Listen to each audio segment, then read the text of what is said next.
You need to study, and so do I. Welcome back to Prep With Me, where we get ready for the SHRM-CP exam together. We're still in the Leadership and Navigation Behavioral Competency inside that leadership cluster. In lessons 1 through 5, we learned about leadership theories, people management, motivation, influence, and personal leadership qualities. Now in lesson 6, we're moving on. Now we'll talk about how HR professionals navigate their organization, meaning how we understand structure, politics, leadership goals, and internal processes so our initiatives actually succeed. This competency is called navigating the organization, working within the organization's hierarchy, processes, systems, and culture to get things done. So what does navigating the organization mean? Well, navigating the organization is about understanding how your organization truly works, not just the org chart on paper, but who influences decisions, how communication flows, where bottlenecks live, and how culture shapes success. This competency includes 4 key proficiency indicators we'll review today. And you'll see these frequently in the SHRM exam scenarios, often when a change fails, stalls, or hits resistance. Let's break them down. Understanding roles, relationships, and influence. Effective HR leaders understand both the formal hierarchy and an informal power network. Who people listen to, trust, or follow.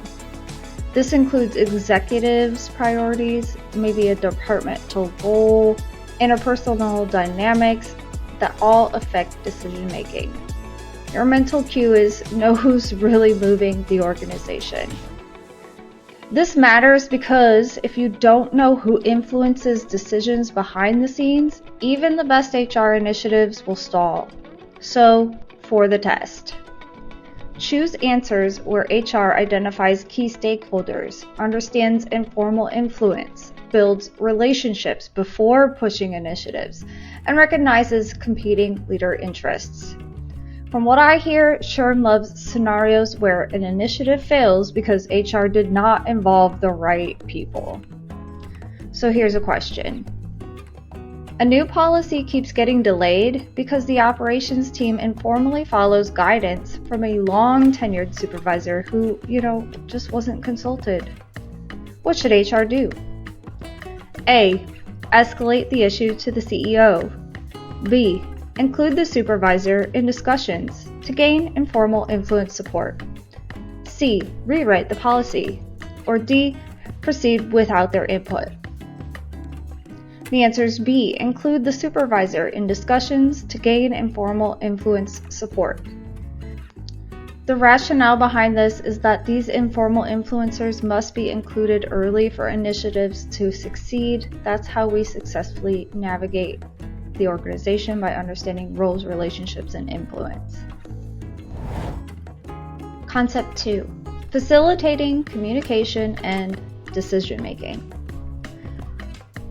HR acts as a connector across all departments, ensuring that the right people have the right information at the right time so decisions can move forward. This includes clarifying needs, aligning stakeholders, and removing roadblocks. If people are not talking, nothing can move.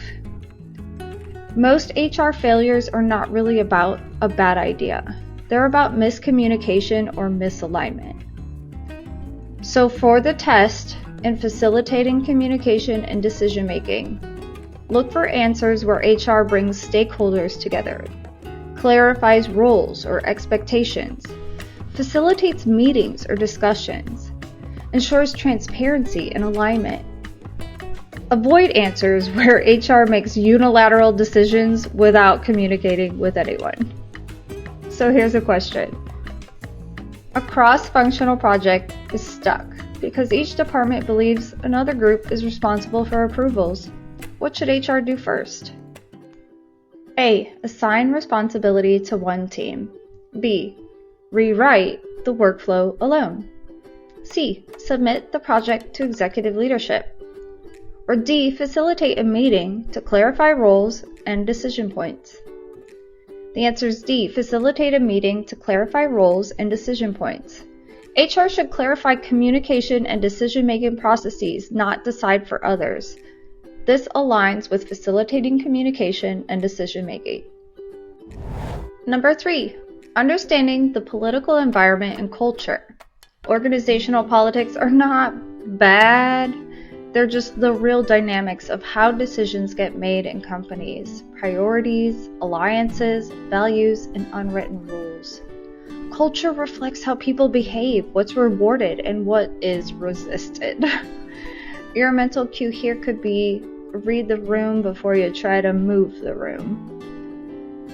Even well-designed HR initiatives can fail if they ignore culture or political dynamics. So, for the test, look for answers where HR assesses cultural readiness, understands motivations and resistance, tailors communication style to the culture, builds credibility before pushing a major change. Definitely avoid answers where HR forces the change without understanding the context. Question: HR proposes a new performance system, but the organization has a strong culture of autonomy and distrusts monitoring tools. What should HR do? A. Adapt the rollout to address cultural concerns and involve employees early on in the design. B. Launch the system immediately. C. Drop the initiative altogether. Or D. Implement stricter accountability measures. The answer is A. Adapt the rollout to address cultural concerns and involve employees early in the design. You must adapt initiatives to fit political reality and culture. 4. Using organizational processes, systems, and policies. HR must understand how decisions flow through the organization, including budgeting cycles, approval chains, IT systems, workflows, policies. Navigating all of these structures ensures that HR doesn't propose changes that are impossible to implement. Good HR reps use the system. They don't fight the system. Well-intended ideas die fast if they don't follow internal process. So for the test, look for answers where HR understands policy requirements, leverages existing systems to support change, works within approval processes, aligns timing to budget or operational cycles. Definitely avoid answers where HR pushes initiatives without checking for feasibility. Question: HR develops a great training program but launches it during peak production season, causing resistance from operations. What should HR have done first? A. Eliminated the program. B.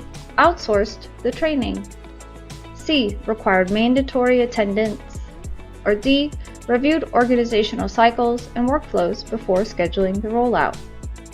The answer is D. Reviewed the organizational cycles and workflows before scheduling the rollout. Understanding operational timing and systems is essential before implementing any HR initiatives. Excellent. Let's move on to the rapid review. 1. A new HR generalist learns that employees often go to a long-tenured technician for guidance before approaching their supervisor. To improve communication flow, the HR generalist starts regular checking in with this technician to understand day-to-day concerns. Which competency is this an example of? A. Facilitating decision-making. B. Understanding informal roles and influence. C. Navigating systems. Or D. Organizational culture misalignment. The answer is B. Understanding informal roles and influence. In this scenario, it highlights awareness of informal roles. The employees rely on an unofficial influencer before they go to their supervisor. The HR generalist, they use that knowledge to build rapport, anticipate concerns, and improve communication. And this demonstrates navigating relationships and informal influence channels, a key part of navigating the organization. 2. A manager asks HR to fast-track a pay adjustment for an employee. HR explains the normal payroll cycle, the required documentation, and how to submit the request so it's processed correctly the first time.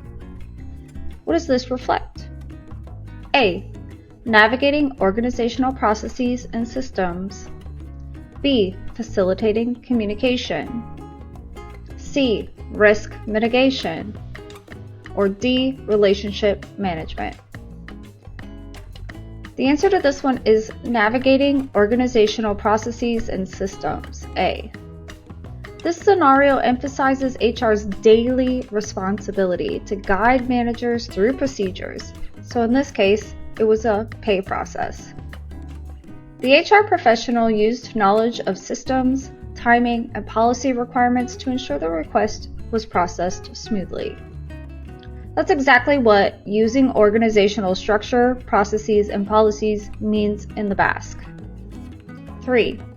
An HR coordinator notices that employees rarely ask questions during all-hands meetings, but openly share concerns in their small group settings. To gather accurate feedback, HR switches to using smaller listening sessions. Which organizational navigation skill is being demonstrated here? A. Facilitating communication and decision-making. B. Understanding formal hierarchy. C. Understanding organizational culture and political environment. Or D. Applying HR analytics. The answer to this question is C. Understanding organizational culture and political environment. The HR coordinator adjusted their approach based on daily cultural behaviors that they observed. That employees are more candid in small groups. Recognizing and adapting to cultural norms and communication preferences shows awareness of organizational culture and informal political dynamics, a classic example of reading the room on your normal workday. 4. Two departments are frustrated because each believes the other is responsible for providing monthly headcount data. HR schedules a brief meeting to clarify responsibilities and establish a shared reporting process. Which proficiency does this demonstrate? A. Understanding informal roles and influence. B. Leading by example. C. Risk management. Or D. Facilitating communication and decision making. The answer is D. Facilitating communication and decision making. This is a daily HR task, removing confusion between departments by facilitating their alignment. HR isn't changing policy, they're just enabling a smoother workflow and clarifying processes. This reflects facilitating communication and decision making, one of the core indicators of navigating the organization. Great work! We just completed navigating the organization. Remember that navigating the organization isn't just about change, it's something we do every day. It's about understanding people, politics, culture, and processes so HR can work effectively. If this helped, please like, subscribe, join me for Lesson 7.